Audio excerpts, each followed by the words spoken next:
तो कौन हो सकता है?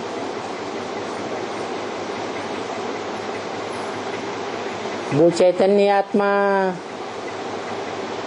वो परम पुरुष जो इस सृष्टि का जन्मदाता कहा जाता है। प्रैक्टिकल में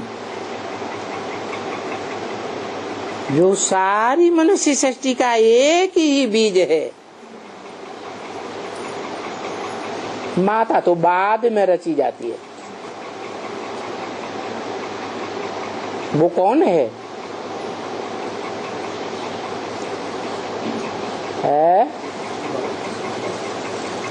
शिव पिता कि शिव बाबा? शिव बाप या शिव बाबा? क्योंकि बाबा कि तो अनेक संबंधों में से एक संबंध वो है जो शरीर में आकर के बनता है या बनते हैं।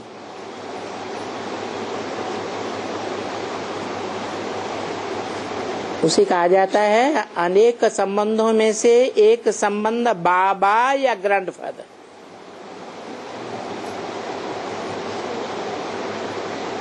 तो सारी मनुष्य सृष्टि का जड़ हो या चैतन्य हो, उसका निर्माण करता एक बाप। कौन सी आत्मा है?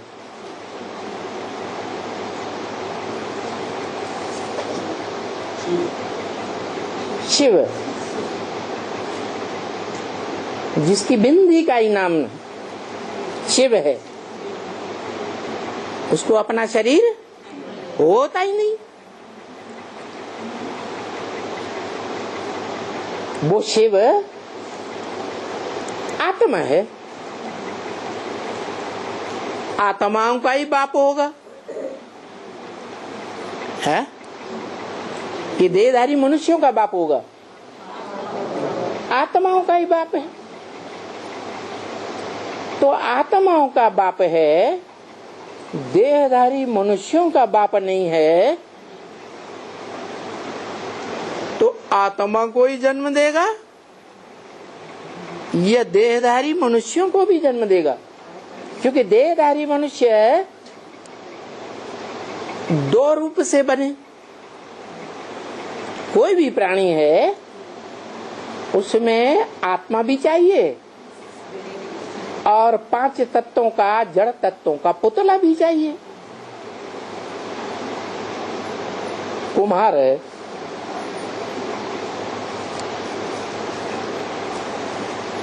जड़ शरीर भी है ना? जड़ शरीर है, लेकिन उसे आत्मा की स्मृति नहीं है। इसलिए वो जो बनाता है मिट्टी से, रचना करता है बर्तनों की, तो अपन को जड़ शरीर समझता है। तो जड़ बर्तन ये बनाएगा या वो बर्तन चैतन्य बनेंगे?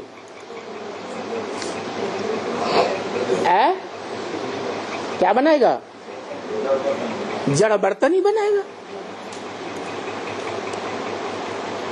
कुम्हार घड़ा बनाता है। ऐसे ही चैतन्य आत्माओं का बाप, सिर्फ आत्माओं का बाप, वो इस सृष्टि पर आता है। तो जो मनुष्य मात्र अपन को देह समझने बैठे हैं, उन देह समझने वालों में सबसे बड़ा देह अभिमानी सांडा कौन होगा?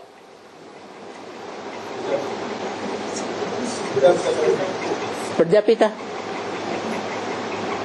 शास्त्रों में बैल भी दिखाते हैं।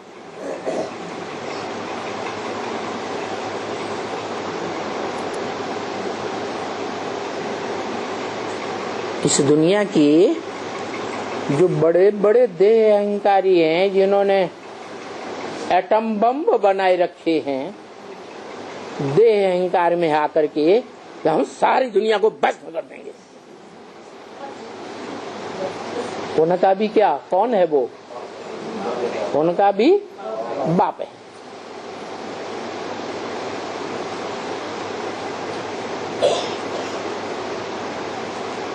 वो ही बाप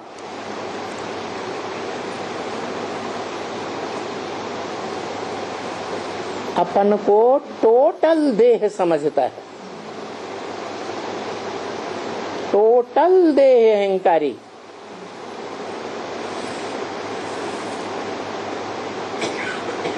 तो सबसे बड़ा देह अहंकारी हुआ ना है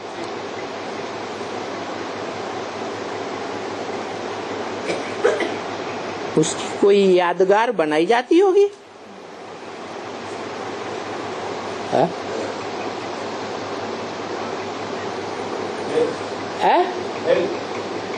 बैल। हाँ, बैल तो बहुत अड़ियल होता है।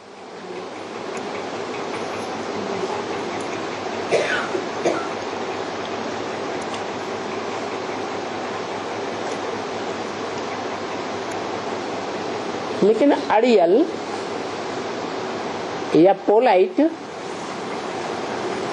आत्मा होती है या देह होती है?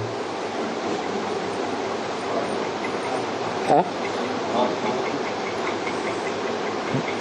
एकदम अड़ियल, कोई कितना भी समझाए मानने वाला नहीं। माना वो आत्मा होगी या देह, जड़? आत्मा ही होगी, लेकिन टोटल 100% जड़त्व में ही आत्मा।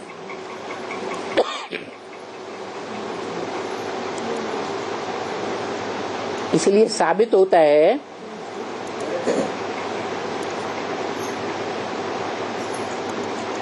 कि वो ऐसी आत्मा होनी चाहिए कि सारी दुनिया एक तरफ, कोई बात मनवाने के लिए दबाव देने वाली, और वो आत्मा एक तरफ। तो भी अपने अड़ियलपने को छोड़ने वाली नहीं।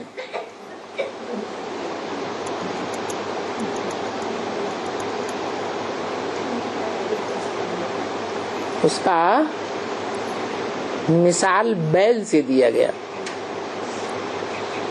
लेकिन बैल में भी तो आत्मा होती है ना, भले जड़ तुम्हें, जड़ बुद्धि वाली नहीं होती है? होती है। तो उस बैल की निशानी कुछ दिखाई जाती होगी। अरे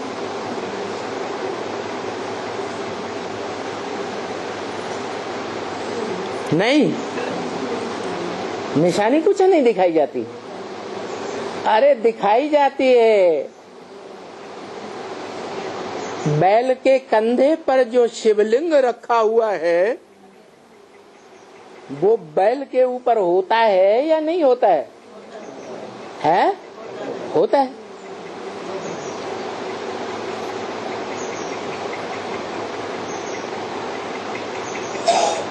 तो शिवलिंग निशानी है, इसका मतलब वो निशानी पांव में, पूंछ में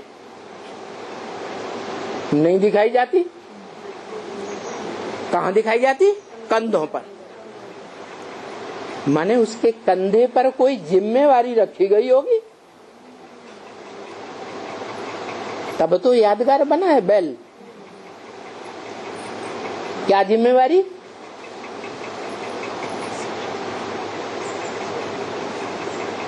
क्योंकि शिव बाप आते हैं इस सृष्टि पर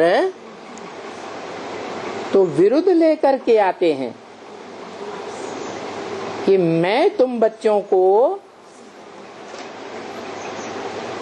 क्या बना कर जाऊंगा? नंबरवार आप समान बनाकर जाऊंगा। तो कोई बच्चा तो अव्वल नंबर में आत्मा बनने का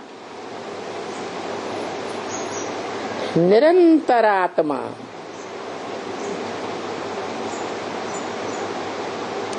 निरंतर अविनाशी आत्मा,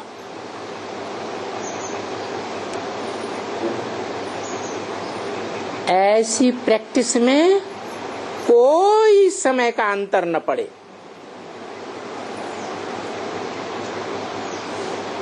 इस मनुष्य सृष्टि में कोई आत्मा ऐसी अव्वल नंबर बनती तो होगी। अरे सुप्रीम सोल बाप का विरुद्ध है तो कोई तो बनती होगी। तो जो बनती है वो आत्मा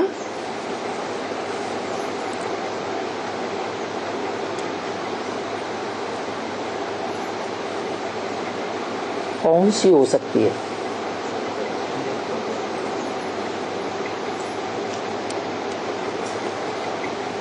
जो आत्मा को अविनाशी कहा जाता है। क्या? आत्मा अविनाशी। तो इस सृष्टि रूपी रंगमंच पर जो जड़त्वमयी सृष्टि है, इसमें पुरुषार्थ करने वाली आत्माओं के बीच कोई आत्मा तो ऐसी जरूर होती होगी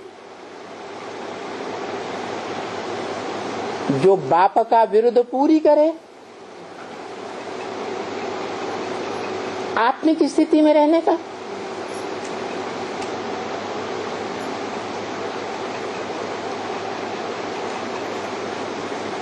सदा काल आत्मिक स्थिति में रहने का,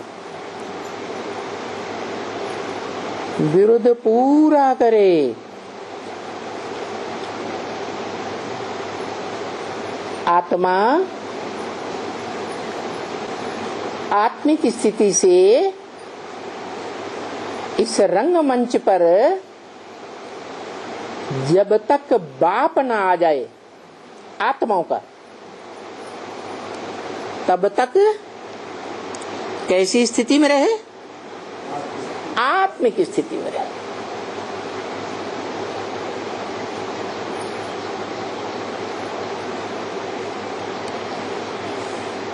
उसके बाद फिर कुछ भी हो जाए।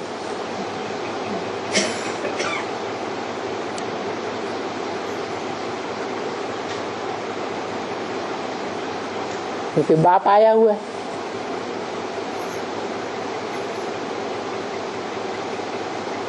परम पुरुष आया हुआ है। क्या? 500-700 करोड़ पुरुष जो होते हैं वो परम पुरुष नहीं है।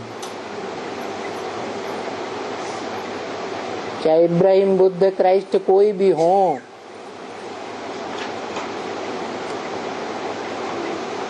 परम पुरुष परे ते परे रहने वाले को कहा जाएगा।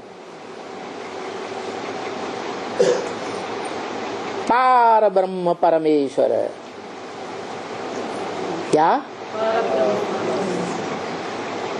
ब्रह्मलोक से भी परे।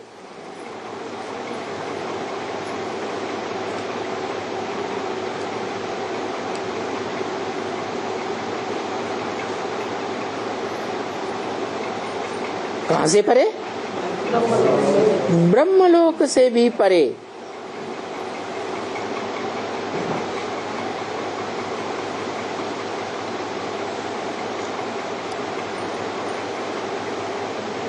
क्या वो परम ब्रह्म हो सकता है?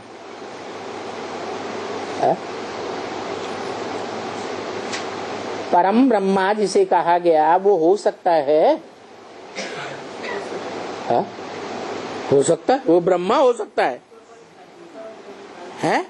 अरे ब्रह्मा रचना है या रचयिता है? तो क्या हो सकता है?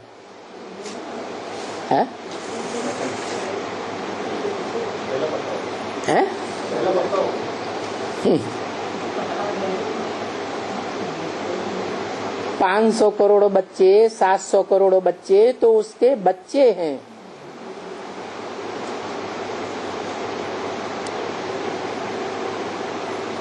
पत्ते कोई बीज नहीं होते। हो सकते हैं? नहीं।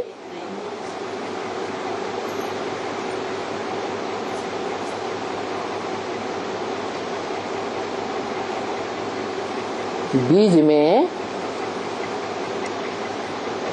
पत्तों का गुण होगा, लेकिन पत्तों में बीज नहीं हो सकता। जैसे गीता में कहा ना हम तेषु ते मैं उनमें नहीं हूं परंतु वे मेरे में हैं। माने बीज में सारा वृक्ष होता है। वृक्ष के जितने अंग हैं उन अंगों में बीज होता है क्या? है? नहीं होता। तो ऐसे ही वो सुप्रीम सोल जो आत्माओं का पिता बीज है, इस सृष्टि पर आता है तो सृष्टि पर आने के बाद सृष्टि जड़त्वमयी है, टोटल जड़त्वमयी, 100% जड़त्वमयी। जिस सृष्टि के 5 तत्वों ने सारी सृष्टि को खलास कर दिया।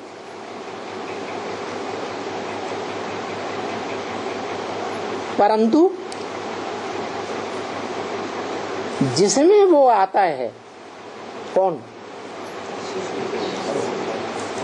आत्माओं का बाप सुप्रीम सोल शिव। वो जड़स्व सृष्टि के बीच में संग के रंग में आते आते अपने को जड़ समझ तो बैठा। सबसे जास्ती जड़त्व तो उसमें आ गया। तो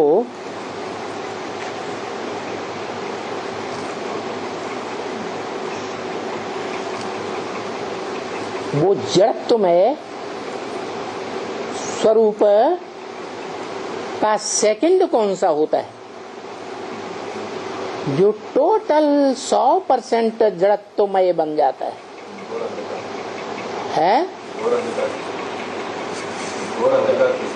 हाँ, घोर अंधकार का टाइम होता है।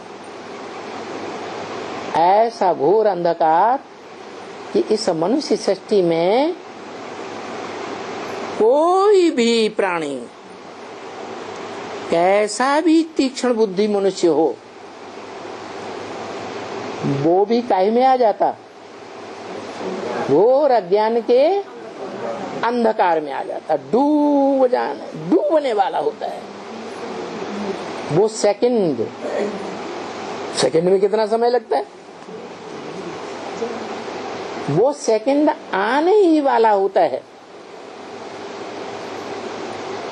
कि बाप कहते हैं जब सारी सृष्टि विकारों के दलदल में पूरी डूब जाती है, तब मैं आकर के तुमको चोटी पकड़ के खींचता हूं। क्या खींचता हूं?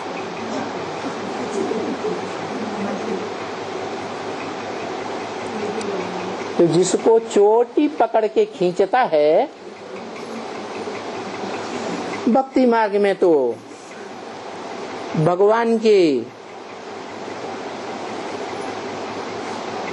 अनेक अवतार बता दिए, मनुष्य अवतार, जानवर अवतार, जाने क्या क्या दिखाई दिया। लेकिन सोचने की बात है, भगवान इस मनुष्य सृष्टि में जो तीनों काल का ज्ञाता है, जन्म मरण के चक्र से न्यारा है, उसके पास क्या है? बाप तो है, बाप है तो कुछ न कुछ देता ही है। वो बाप कैसा जो अपने बच्चों को कुछ भी वर्षा न दे, तो देता तो है। तो क्या है उसके पास जो देता है? वो त्रिकालदर्शी होने से, तीनों काल का ज्ञाता होने से, तीनों काल की सच्चाई को जानता है। क्या जानता है? कि तीनों काल की सच्चाई क्या है, सत्य को जानता है। तो वो क्या है? वो सत्य है। क्या है?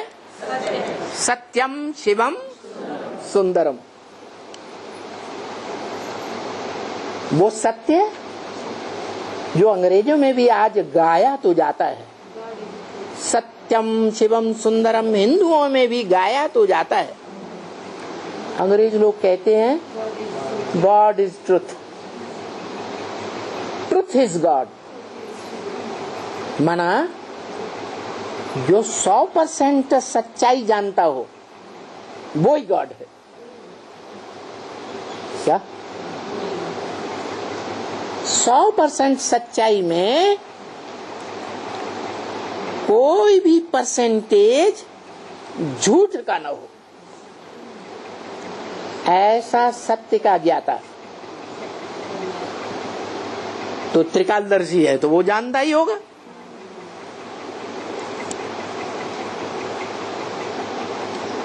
और जो सत्य को जानने वाला है वो झूठ को झट से पहचानेगा या नहीं पहचानेगा? है? पहचानेगा।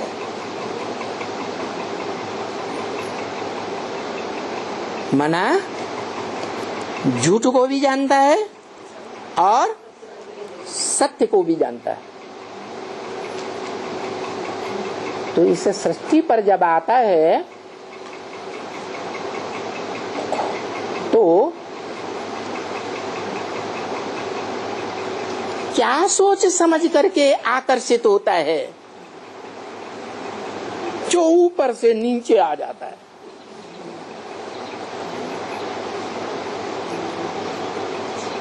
उसको क्या आकर्षण होता है?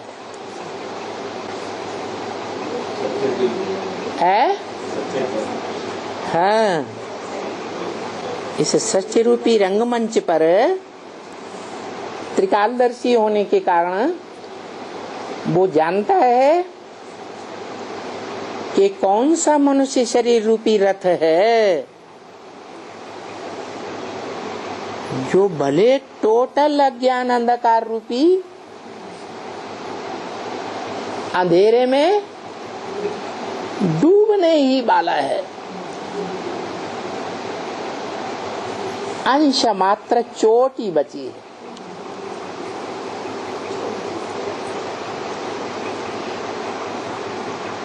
और वो उसे बचाने के लिए आ जाता है। इसीलिए ब्रह्मा मुख की वाणी में बोला है कि मैं आशिक होकर आता हूं। किसके ऊपर? उसी आत्मा के ऊपर आशिक होकर आता हूं जो अंश मात्र इस सत्य रूपी रंगमंच पर पार्ट बजाते बजाते तामसी दुनिया के संग के रंग में रहते रहते अंश मात्र उसमें ना के बराबर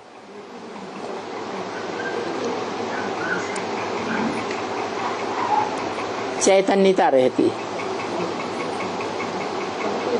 बाकी सारा वो आत्मा जड़त्व में ही बन जाती है या चैतन्यता रहती है नहीं रहती। इतना समझाता है,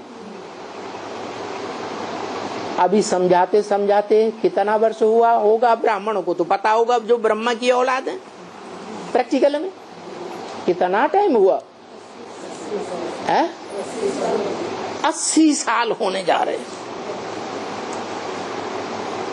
रोज वाणी में चिल्लाता है, माने बोलता है, अमृत छोड़ बिख काहे को खावे। क्या बोलता है? अमृत छोड़ विष काहे को खावे। तो खास किससे कहता है?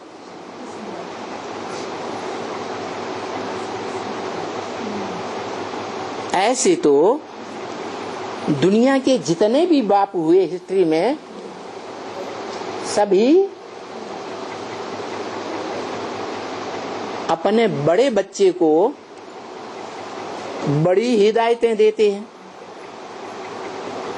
क्योंकि बड़े बच्चे को ही सभी बापों ने वर्षा दिया है। हिस्ट्री में भारत के राजाओं ने कौन से बच्चे को वारिसदार बनाया राजाई का? बड़े बच्चे को। तो ये परंपरा किससे शुरू हुई होगी? शिव बाप जब आते हैं तो सारी दुनिया की परंपराएं आगे पीछे वहीं से शुरू होती है, सृष्टि के आदि से। ये परंपरा कि बड़े बच्चे को क्या देना है? बाप को वर्षा देना। तो काहे का वर्षा देता है? अरे विश्व की बादशाही का वर्षा देता है, जमींदार बनाता है, अरबपति धनवान बनाता है। काहे का वर्षा देता है? हाँ, ज्ञान धन का वर्षा देता है।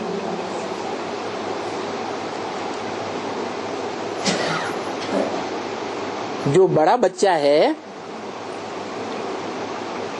जो ज्ञान धन का संरक्षक बनता है, उस बड़े बच्चे को भारत की परंपरा में आज भी बड़े भाई को बाप समान माना जाता है। छोटे भाई क्या समझते हैं कि बाप खुदा न खास्ता चला गया तो जो बड़ा भाई है यही हमारा बाप है, यही हमारे जीवन का सबसे बड़ा दाता है। तो ज्ञान का वर्षा लेने वाला इस मनुष्य सृष्टि की आत्माओं में सबसे बड़ा बच्चा शिव बाप का कौन हुआ? जो शिव बाप से अकूट ज्ञान धन की बादशाही लेता है, अकूट ज्ञान धन लेता है, विश्व की बादशाही नहीं लेता। क्या लेता है? ज्ञान धन लेता है।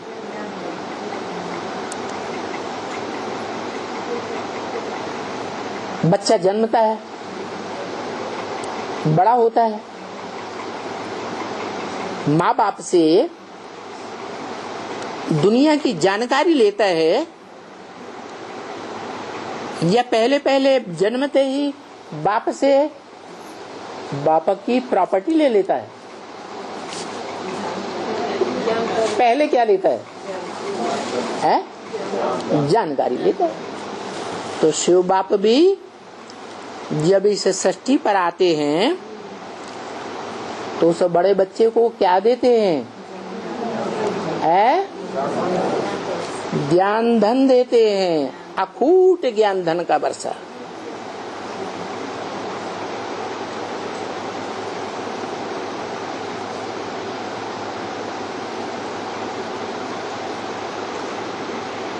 और बोल देते हैं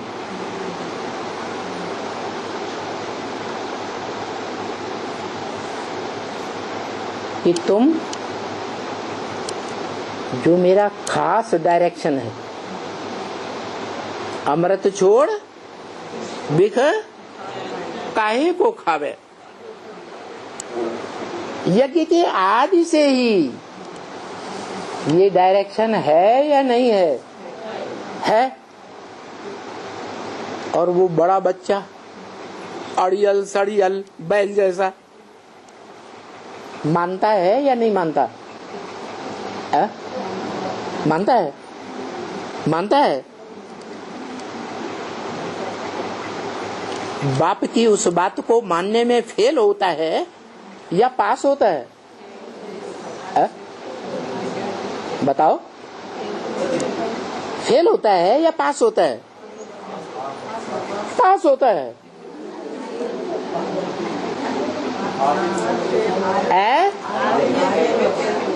आदि में, आदि की ही तो बात कर रहे। बाप का वर्षा मिला, ये लो ज्ञान के बाण ले जाओ, ये लो पुरुषार्थ रूपी धनुष ले जाओ। क्या ले जाओ? पुरुषार्थ रूपी ये धनुष ले जाओ।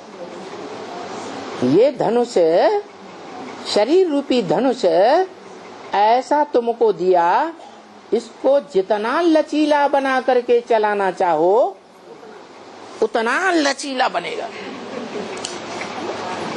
क्या? शरीर रूपी धनुष।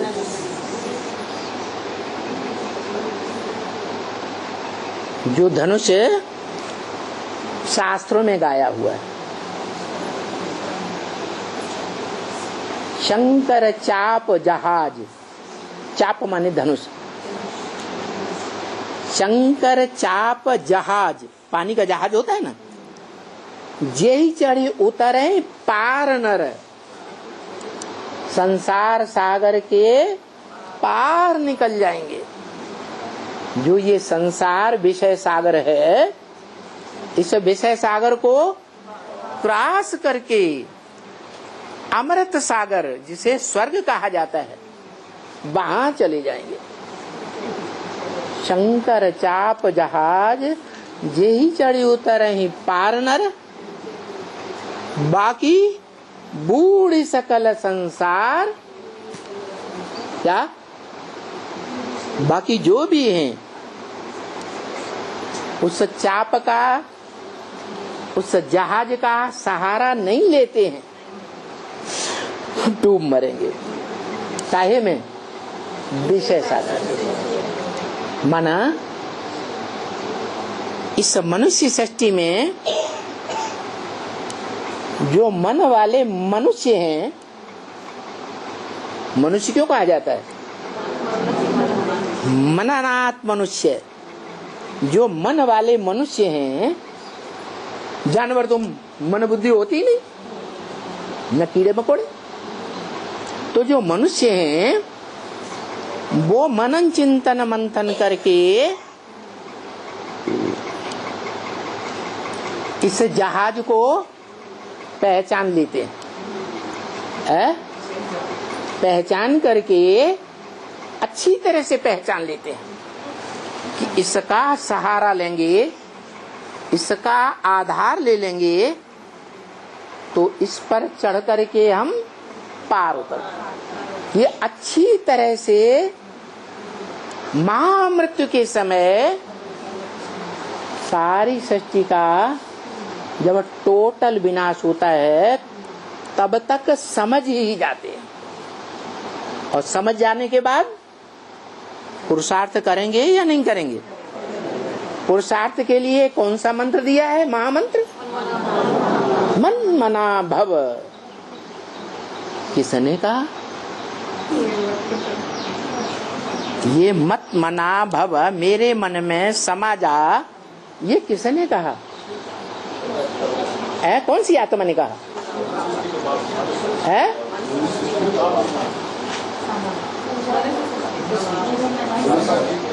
मन मना भव किसने कहा? मनुष्य सृष्टि के बाप ने कहा। अरे तुम क्या नए ब्राह्मण बने हो? ब्रह्मा की औलाद। मुट्ठी भर कहते हैं मनुष्य सृष्टि का जो बाप है?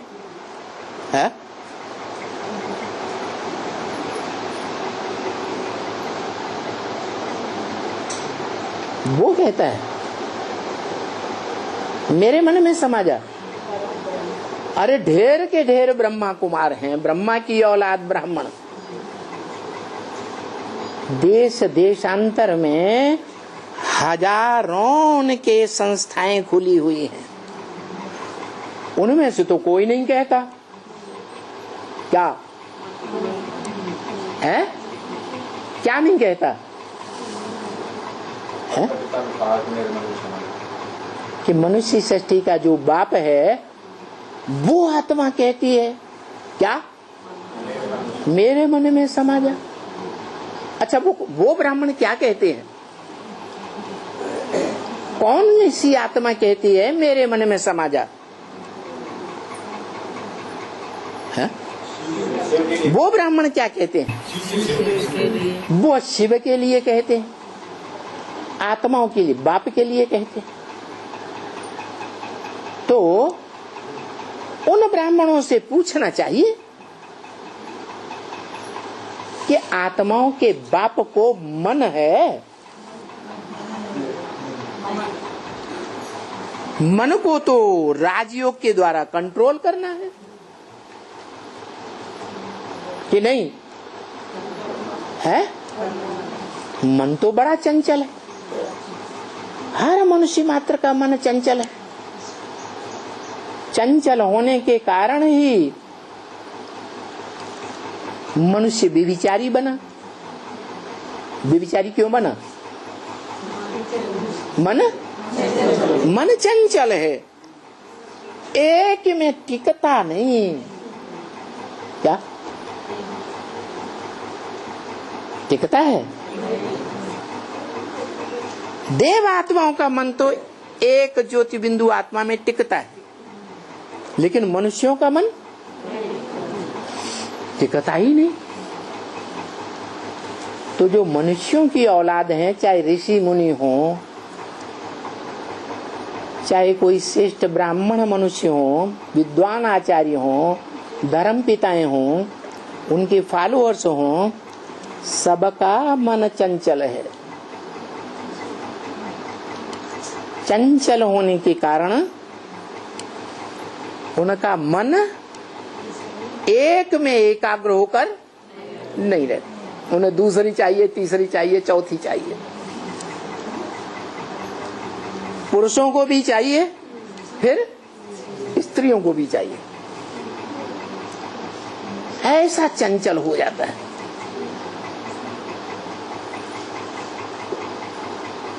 ये चंचलता कौन सिखाता है? ये तो बात बाद में। शुरुआत कौन करता है चंचलता की? लेकिन द्वैतवादी द्वापर युग से हर मनुष्य का मन कैसा हो जाता है? दो दो में जाने लगता है, एक में टिकता नहीं। इसलिए द्वैतवादी द्वापुर कहा जाता है। तो बात है टिकने की। और कौन सी आत्मा कहती है कि मेरे मन में समा जा, मेरे मन में टिक जा, मेरे दिल में समा जा? उन ब्रह्मा कुमारों से पूछो तो वो इधर उधर बगले झांकेंगे कि नहीं? झांकेंगे? क्यों? नहीं, वो जानते हैं कि शिव का मन तो चंचल होता ही नहीं। जो गीता में कहा है, अर्जुन ने पूछा ये मन बड़ा चंचल है, इसको कैसे स्थिर करें, कंट्रोल करें? तो भगवान ने कहा अभ्यास है तो कौन थे, वैराग्य चेक रही थे, बार बार अभ्यास करो। जिसको तुमने इस सृष्टि में श्रेष्ठ मान लिया, क्या मान लिया? श्री मान लिया। श्री माने श्रेष्ठ, प्रैक्टिकल में मान लिया। सुनने सुनाने की बात नहीं, समझने समझाने की बात नहीं, प्रैक्टिकल में मान लिया कि इस मनुष्य सृष्टि में सदा काल ये आत्मा श्रेष्ठ है। तो उस आत्मा में जितना मन को टिकाने का अभ्यास करेंगे तो जन्म जन्मांतर उसके साथ रहेंगे या नहीं रहेंगे? है? रहेंगे। तो ये चाबी दे दी, उसी आत्मा के मुख से ये चाबी दी गई। भले कहें शिव ने बुलवाया,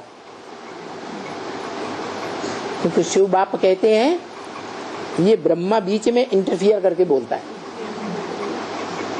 तो परम ब्रह्म भी ब्रह्मा, तो इंटरफियर करके उसने बोल दिया, जब जब बोल दिया क्या मेरे मन में समा जा मन मना भव। तो शिव बाप ने विरोध नहीं किया, क्लैरिफिकेशन भी नहीं दिया और किसी ने पूछा भी नहीं। जब बोला, जब बोला, मन मना भव महामंत्र देते हैं बाप, तो पूछा ही नहीं किसी ने कौन से बाप ने बोला। दो बेहद के बाप हैं, आत्माओं का बाप, मनुष्य सृष्टि का बाप, लेकिन किसने बोला? कोई ब्रह्मा कुमार ने भी नहीं पूछा और कोई प्रजापिता ब्रह्मा कुमार अपन को कहलाते हैं, उन्होंने भी नहीं पूछा। लेकिन बाप ने बता दिया, शिव बाप ने आश्वस्त कर दिया कि बाप आगे चल के ठीक ही कर देंगे। ये ब्रह्मा जो कुछ बोलता है तुम उसकी बात मान लो, उस बात को क्रॉस मत करो। तो माना तो सभी ने, समझा या नहीं समझा। तो अभी वो बात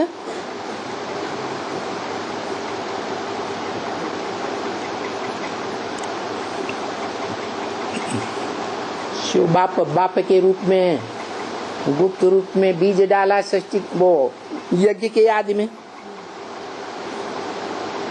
बाद में बच्चों को जन्म दिया, पालना दी माता ने। नाम क्या दिया? दादा लेखराज ब्रह्मा। पालना दी ना, है? जो बड़े से बड़ा गुण है माता का, उस माता का बड़े से बड़ा गुण धारण करके क्या किया? बच्चों की पालना की। कौन सा गुण? सहनशीलता। बाप का काम हो गया बीज का डालने का गुप्त रूप में, और माँ का काम भी हो गया। बच्चे थोड़े बच्चा बुद्धि से, बच्चे बड़े होते हैं ना, तो थोड़ी बुद्धि आती है कि नहीं? तो बच्चा बुद्धि से लग गए, बच्चा बुद्धि बने। तो बच्चा बुद्धि जब तक रहता है तो माँ पढ़ा लेती है घर में, नहीं है, पढ़ा लेती है। लेकिन बच्चा जब बड़ा होता है, तीक्ष्ण बुद्धि बनता है, तो बच्चे ऐसे तीखे सवाल करते हैं तो उन तीखे सवालों का जवाब माता नहीं दे पाती। यह यज्ञ में जो भी माताएं हों वो उन प्रश्नों का जवाब नहीं दे पाते। तब सुप्रीम सोल बाप टीचर का रूप धारण करता है। क्या? टीचर का रूप धारण करता है।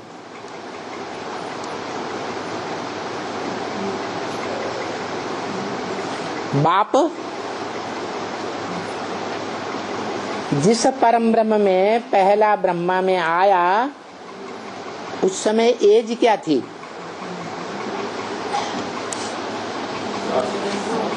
है 60 साल। और ब्रह्मा की टोटल आयु है 100 साल। तो वो प्रजापिता मनुष्य सृष्टि का बीज बोने वाला पिता प्रैक्टिकल में, जिसने ज्ञान का बीज प्रैक्टिकल में बच्चों में बोया। क्या? सुप्रीम सोल बाप ने किस में बोया? सुप्रीम सोल बाप ने ज्ञान का बीज किस में बोया? परम ब्रह्म। बेसिक ज्ञान होगा या हायर ज्ञान होगा? हायर होगा शुरुआत में। परंपराएं सारी कहाँ से चलती हैं? शिव बाप से ही चलती है ना। तो शिव बाप ने जो पहली रचना रची परम ब्रह्म, तो उस ब्रह्मा के द्वारा, परम ब्रह्म के द्वारा जिन जिन बच्चों को जन्म मिला वो बच्चे बच्चा बुद्धि थे या उसी समय सालिम बुद्धि बन गए? हैं? बच्चा बुद्धि थे। तो बच्चा बुद्धियों का भी बड़ा कोई होगा? कौन है? बच्चा बुद्धियों का भी उस समय कोई बड़ा होगा?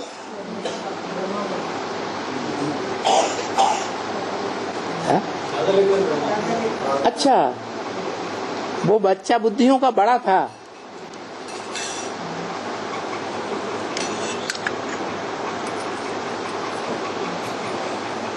जो मनुष्य सृष्टि का बाप है वो प्रवेश करते ही बड़ा बन गया है? तो क्या था? वो बड़ा था, बड़ा था ही, बच्चा बुद्धि नहीं था। बच्चा बुद्धियों में बड़ा था ना। बच्चा बुद्धि होता तो वो आइडियल नहीं, सत्य तो आइडियल नहीं रहता ना बाबा। अगर बच्चा बुद्धि हो तो परब्रह्म सत्ता में वो सत्य को आइडियल नहीं रहता ना बाबा। अच्छा, जो बाप यहाँ बच्चे पैदा करने वाले बने हैं, खिला रहे हैं बच्चों को, अपने बच्चों में अड़ियलपना नहीं देखा है? बच्चों में अड़ियलपना होता है कोई कोई में कि नहीं होता है? माने प्रजापिता अड़ियल नहीं हो सकता। अरे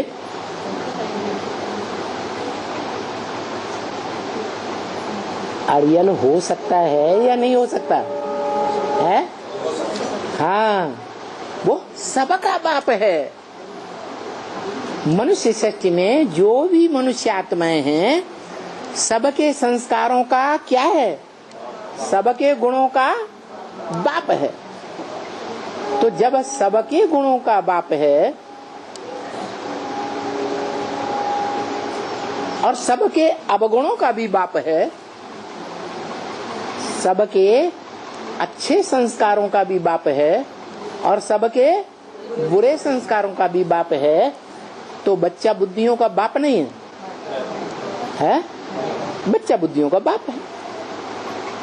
इसलिए पूर्व जन्म के जो संस्कार हैं द्वापर कलयुग के, विदेशियों के संग के रंग में आने के और संग के रंग लेकर के विकारी बनने के संस्कार, वो और व्यभिचारी बनने के संस्कार उसमें है या नहीं है? भारत के जितने भी राजाएं हुए वो सारे ही राजाएं विदेशी राजाओं के मुकाबले ज्यादा व्यभिचारी बने या कम व्यभिचारी बने?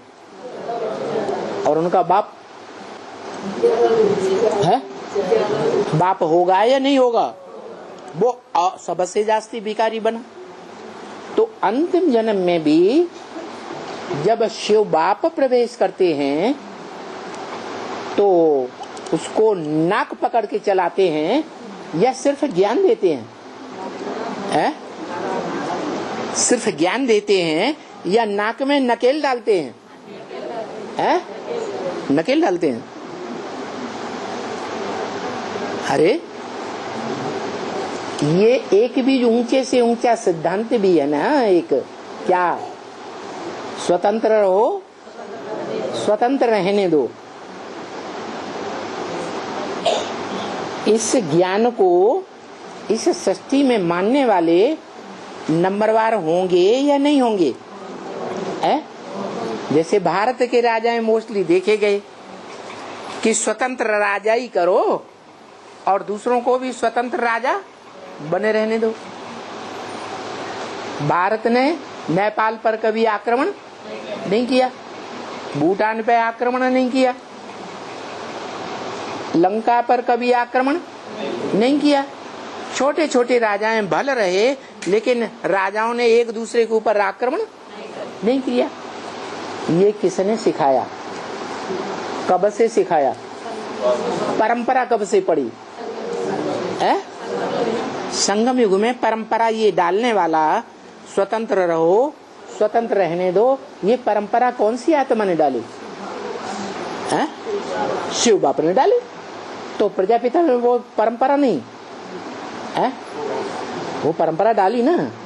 ज्ञान तो दिया कि तुम ज्योति बिंदु अविनाशी मन बुद्धि रूपी आत्मा हो, लेकिन क्या, लेकिन जबरदस्ती नहीं की। अभी 80 साल हो गए, जबरदस्ती की किसी आत्मा के साथ है? नहीं की ना। तो स्वतंत्र रहो, स्वतंत्र रहने की जो प्रवृत्ति जो संस्कार हैं वो भारतवासियों में शिव बाप ने सृष्टि के आदि से ही डाले हैं। नंबर बात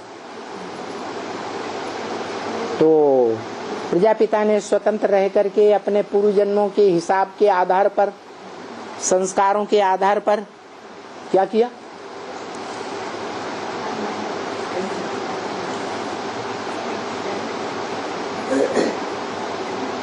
जो मुख्य धारणा है बाप की सिखाई हुई क्या है? पवित्र रहो, योगी बनो। तो उसको धारण किया है? किया या फेल हो गया है? क्या किया? फेल हो गया। तो फेल होने के कारण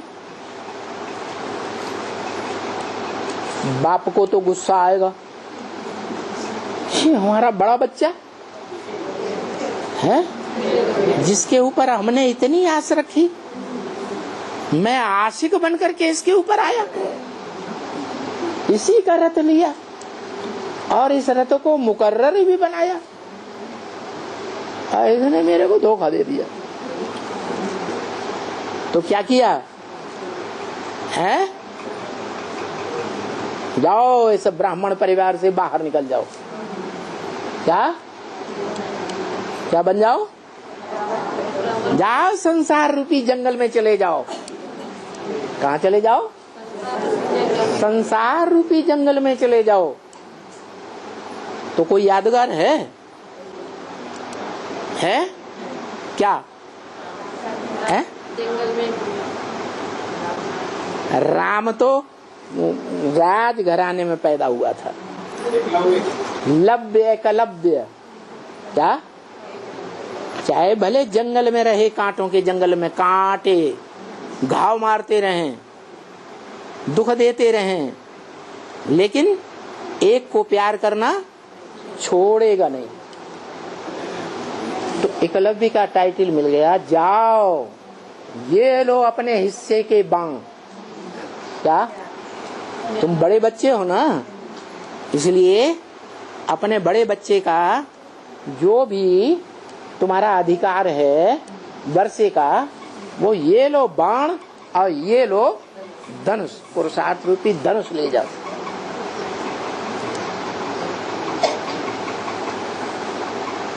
और ये लो बुद्धि रूपी तरकस। क्या? बुद्धि रूपी तरकस, जिसमें बाण भरे रहते हैं। अपना कमाओ और अपना खाओ। क्या? लड़ाई लड़ो आसुरी दुनिया से, कांटों के जंगल में लड़ाई लड़ो और क्या करो? अपना राज्य लो, कमाओ खाओ। अब ऐसे ब्राह्मण परिवार से तुमको कुछ भी सहयोग नहीं मिले। और उसको फॉलो करने वाले कोई भी बच्चे तो होंगे ना, है? वो भी बाद में निकलते गए। उन सभी बच्चों का यही हाल होता है ब्राह्मणों की दुनिया में। क्या क्या हाल होता है? हाँ, जाओ बाहर की दुनिया में, ज्ञान के बाण ले जाओ, पुरुषार्थ करो, कमाओ। तो 1947 से जो ब्राह्मणों की नई दुनिया तैयार हुई, उसमें उस आत्मा को कोई स्थान नहीं। भले वो आत्मा आती भी है तो भी उसे पांव रखने की जगह नहीं दी जाती, कोई स्थान नहीं मिलता। फिर भी वो बाप का बड़ा बच्चा है, स्वाभिमानी है, अहमदाबादी है, या अभिमान को गंवाने वाला है? परिवार से कोई सहयोग न भी मिले तो क्या बाप को छोड़ देगा? है? बाप को भूल जाएगा? नहीं। तो वो बच्चा पुरुषार्थ रूपी ऐसा धनुष लेता है जिसके बारे में, धनुष के बारे में बोला है मुरली में। क्या क्या बोला है? शरीर रूपी धनुष चाप जहाज, जिस जहाज की याद में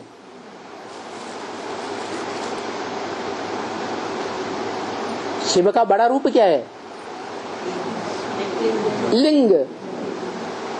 वही चाप है, वही जहाज है, जिस लिंग की याद में 500-700 करोड़ मनुष्य आत्माएं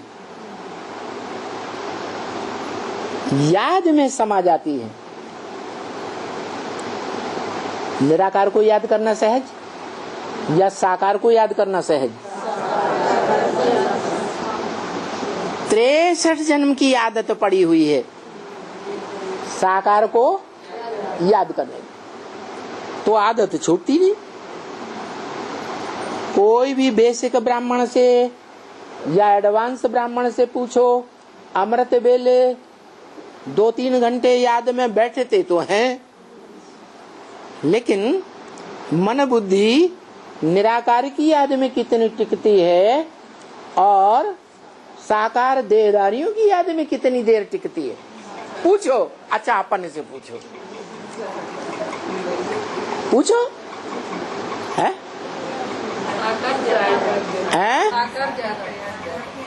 ज्यादा याद आता है, साकार ज्यादा याद आता है। माने 51% साकार याद आता है और 49% निराकार ज्यादा याद आता है। ऐसा है तो हाथ उठाओ, देखो भाई है। कहते हैं साकार ज्यादा याद आता है, निराकार कुछ परसेंटेज में कम याद आता है। तो कोई है 49% निराकार ज्योति बिंदु को याद करने वाला? कोई हाथ नहीं उठा रहा। अच्छा, अपने आप ही बता दो, परसेंटेज में कितना परसेंटेज याद आता है निराकार? अरे बता दो भाई, है कितना? बहुत कम भी, कुछ अंदाजिया बता दो। 0 नहीं हो सकता है? अच्छा चलो 5%। और कितने साल हो गए ब्राह्मणों को पुरुषार्थ करते करते, चाहे पूर्व जन्म में चाहे इस जन्म में? टोटल मिला के कितने साल हो गए? 80 साल। और 80 साल में जो सारी दुनिया की बीज रूप आत्माएं अपन को कहते हैं कि हम बीज बाप के बीज रूप बच्चे हैं, बाप समान बच्चे हैं, वो कहते हैं कि 80 साल में हम ज्यादा से ज्यादा 5% हिम्मत करके बता सकते हैं। तो बताओ दुनिया वालों का क्या हाल होगा? बताओ, इससे बढ़िया हाल होगा या इससे घटिया हाल होगा? है? अरे हम तो 50 साल में शांति के पीरियड में रह करके पढ़ाई पढ़ ली।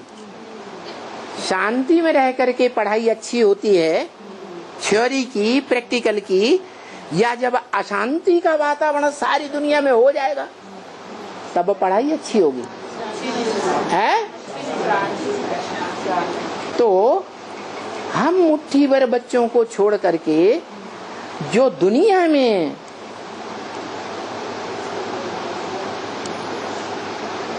कई 100 करोड़ बच्चे पड़े हैं, मनुष्यात्मा है, और विनाश सामने खड़ा है। क्या बाप ने बता दिया? क्या बता दिया? क्या बता दिया?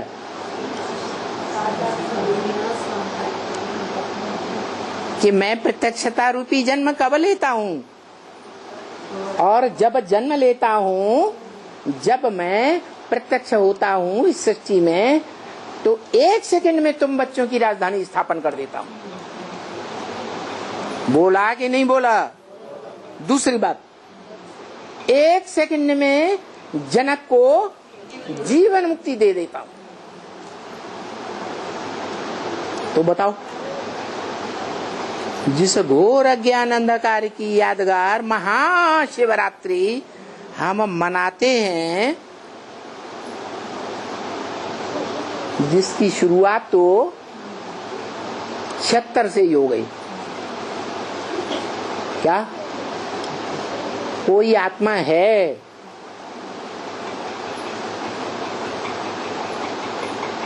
जो एडवांस ब्राह्मण हैं उनके बीच में कोई न कोई मनुष्य सृष्टि में आत्मा है जरूर,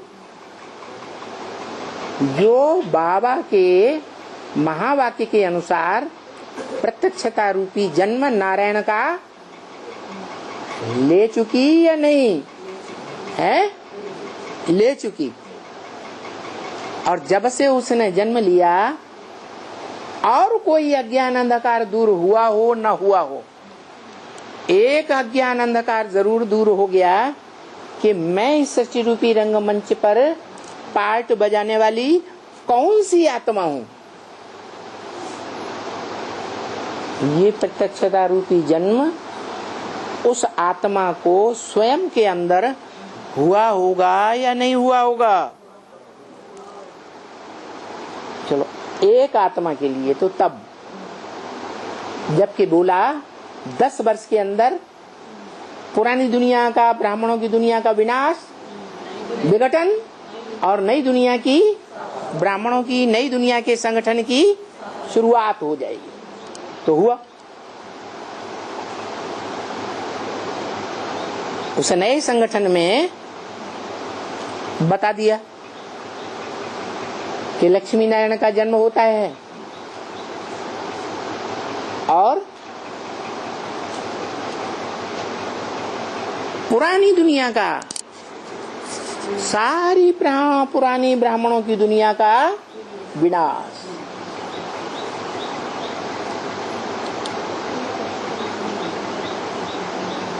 किसी का विनाश न हुआ हो 76 में, कोई खुदा न खास्ता बैठा हुआ हो या तो बताए। अज्ञान अंधकार में सब डूब गए थे या नहीं? ब्राह्मणों की दुनिया में, बाहर की दुनिया तो पहले से ही डूबी हुई है।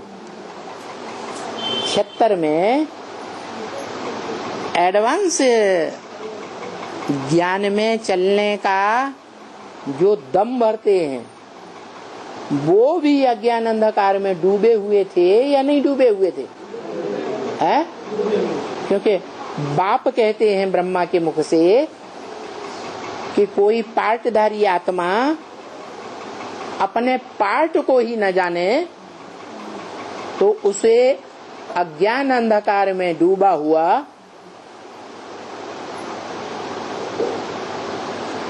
क्या कहेंगे? है? होशियार कहेंगे, होशियार एक्टर या डब्बू एक्टर। तो अज्ञानी हुए या ज्ञानी हुए? सब अज्ञान अंधकार में डूबे हुए थे। एक पैर के लिए बोला इन लक्ष्मी नारायण का जन्म होता है, बाकी के लिए बोल दिया टू लेट का बोर्ड। क्या बोला? टू लेट का बोर्ड लग जाएगा। तो लग गया या नहीं लग गया? लग गया।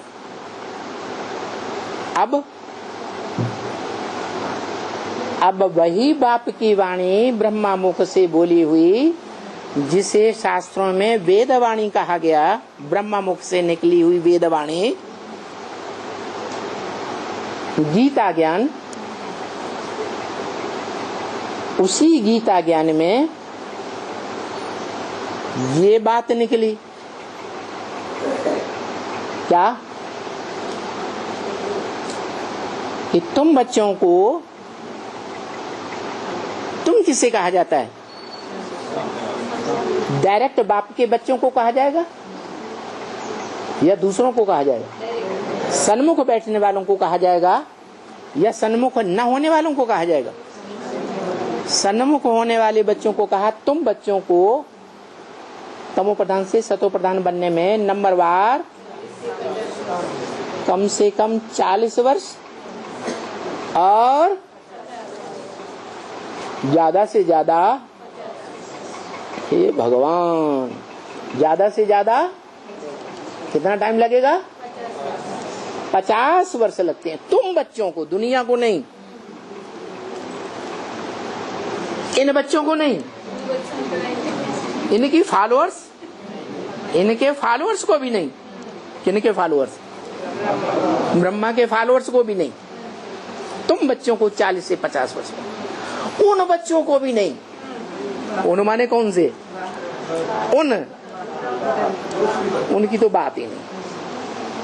तो जो तुम बच्चे हो 40 वर्ष कब पूरे हुए, कब पूरे होने हैं? है? हाँ, 76 को बोला प्रत्यक्षता वर्ष, 77 को बोला संपूर्णता वर्ष, और 77 के बाद से शुरू होता है वो 5 ईयर प्लान, जिसके लिए बताया तुम बैगर टू प्रिंस बन जाते हो। 78, 79, 80, 81, 82। 82 में तुम कहा तो किसी बच्चे की तरफ बाबा का इमर्ज करके ध्यान है, क्या बन जाते हो? Beggar to prince. उन 5 वर्षों में भले दरवाजे दरवाजे भीख मांगते फिर रोटी कपड़ा मकान की, लेकिन उसके बाद क्या रिजल्ट आता है? मैं तुमको बैगर टू क्या बना देता हूं? प्रिंस बना देता हूं। प्रिंस जो होगा राजा का या महाराजा का बच्चा, तो वो क्या घर घर भीख मांगेगा है या टिक जाएगा? है, बाप के घर में ही टिकेगा। तो वो बैगर टू प्रिंस बनने वाला 5 ईयर प्लान 82 में पूरा हो जाता है। और जो बोला कि राजाई प्राप्त करने का जो टाइम बताया, पहला चांस, उसमें बाकी सब टू लेट। क्या बाकी सब क्या हो गए? टू लेट हो गए। अच्छा, फिर चांस और दिया जाएगा या नहीं दिया जाएगा? है, दिया जाएगा। तो वो चांस दिया जाता है 40 वर्ष से 50 वर्ष का। उस चांस में भी बताया कितने निकलते हैं? है, टॉप करने वाला यूनिवर्सिटी में कोई एक निकलता है, फिर बाद में और फर्स्ट क्लास निकलते हैं या नहीं निकलते हैं? निकलते हैं। फर्स्ट क्लास में भी पास विद ऑनर कोई निकलते हैं या नहीं निकलते हैं? तो वो पास विद ऑनर भी 8 निकलते हैं। कब? घोर अज्ञान अंधकार की रात्रि जब पूरी होनी होती है, तो ज्ञान का प्रकाश इस संसार में इतनी तेजी से फैलता है कि 8 आत्माएं ऐसी संगठित होकर के निकलती हैं एडवांस ब्राह्मणों की दुनिया में से, जो प्रैक्टिकल में राजधानी तैयार कर लेती है। क्या हो जाती है? राजधानी तैयार। राजा की धारणा शक्ति तैयार हो जाती है। धारणा शक्ति कौन है? अच्छा, दुनिया का बड़े से बड़ा राजा कौन? नारायण। उसकी बड़े से बड़ी धारणा शक्ति कौन? तो तैयार हो जाती है। इसलिए राजा की राजधानी होगी, राजा का संगठन रूपी किला होगा, तब तो युद्ध छिड़ेगा। है, अपना संगठन है ही नहीं, राजधानी है ही नहीं, तो जो विरोधी हैं, दुश्मन हैं, उनका मुकाबला करने की बात आती है? नहीं आती। तो एक तरफ स्थापना और दूसरी तरफ विनाश। जिस संगठन में स्थापना शुरू होती है 8 से 9, 9 से 10, 11, 12, 13, 108 तक बढ़ते जाएंगे, संगठन वृद्धि को पाता जाएगा। और संगठन भी ऐसा वैसा संगठन नहीं, ये ब्राह्मणों का संगठन ऐसा बन जाएगा जिसमें एक भी विकारी संकल्प मात्र भी चलाने वाला इस संगठन में पांव नहीं रख सकेगा। अभी तो पांव रखते हैं या नहीं रखते हैं? है? आते हैं ब्रह्मा कुमारियों से ज्ञान ले आए, आते हैं ना, है। और दृष्टि कैसी होती है? माता की दृष्टि होती है, बहन की दृष्टि होती है, बेटी की दृष्टि होती है, या घरवाली की दृष्टि होती है? घरवाली भी नहीं, रखेल की दृष्टि लेकर आते हैं, वैश्या की दृष्टि लेकर आते हैं कि यहाँ वैश्यालय चलता है। कैसी दृष्टि लेकर आते हैं? मोस्टली सारे पुरुष दुर्योधन दुशासन, दुनिया वालों की बात नहीं की, बेसिक ब्राह्मणों की बात नहीं की, एडवांस ब्राह्मणों की भी बात की या नहीं की? अरे जल्दी बोलो, की या नहीं की है तो सच्चे, इसलिए बोल दिया बारी सभा में की। तो ये ब्राह्मणों का संगठन ऐसा बन जाएगा जो एक भी विकारी दृष्टि, वृत्ति और कृति वाला उस संगठन में पांव भी नहीं रख सकेगा। ऐसी प्रत्यक्षता होगी नई दुनिया की राजधानी की। तो जो नई दुनिया की राजधानी है जब प्रत्यक्ष होगी तो काम समझो पूरा हुआ या रह गया है। और विजय, हमारा जन्म सिद्ध अधिकार मिल गया या रह जाएगा है।